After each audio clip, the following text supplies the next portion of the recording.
Hello guys, Siragadikka ஆசை. அதாவது இன்றைக்கி டிசம்பர் 24 என்ன ஆகுது அப்படின்னு பார்த்தீங்கன்னா, என்னதான் வந்து நம்ம மனோஜை வந்து நீ மாட்டணும்டா, நீ மாட்டணும் பாரு, அதுதான் நமக்கு அப்படியே அப்படியே பண்ணுறோம்ல. ஆனால் உண்மையிலேங்க மனோஜ் வந்து ரொம்ப ரொம்ப ரொம்ப பாவம். இன்னைக்கு மனோஜே அழுதுருவான். என்னடா இப்படி 30 லட்சம் அப்படி போயிடுச்சு அப்படின்னு ரொம்ப அவன் அழுதுருவான்.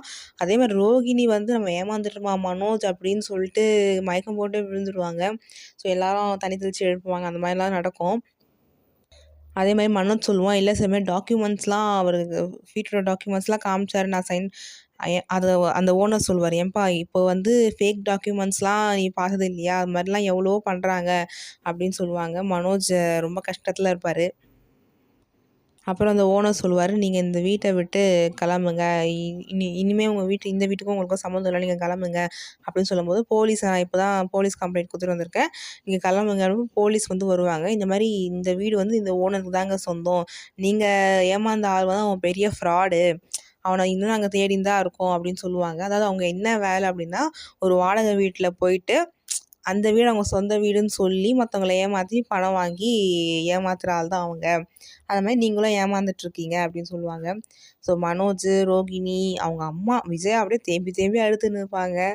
எல்லாம் நடந்துகிட்ருக்கோம். அப்புறம் வந்து எல்லோரும் வீட்டுக்கு போயிடுவாங்க.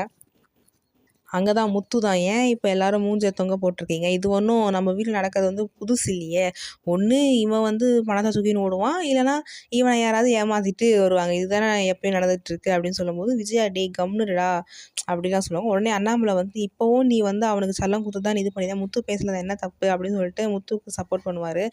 மனோஜை வந்து அவரும் திட்டுவார் வச்சு.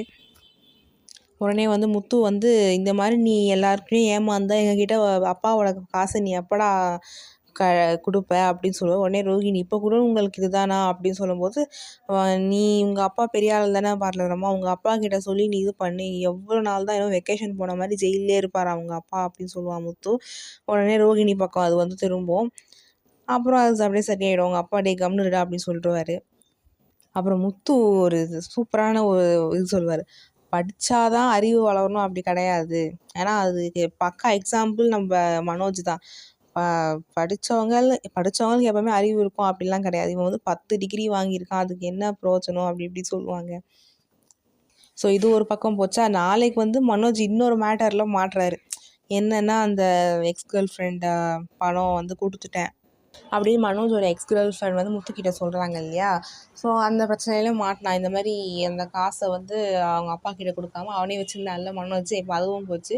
முத்து வந்து சொல்கிறாங்க, நீங்களே வந்து வீட்டுக்கு வந்து சொல்லிவிடுங்க, ஏன்னா நான் சொன்னால் வந்து நம்ப மாட்டாங்க அப்படின்னு சொல்லும்போது, அந்த பொண்ணு சரி அவங்கக்கிட்ட முடிக்க வேண்டிய விஷயம் ஒன்று இருக்குது, நான் வரேன் அப்படின்னு சொல்லிட்டு வருவாங்க. அது என்ன விஷயம்னு சத்தியமாக தெரில.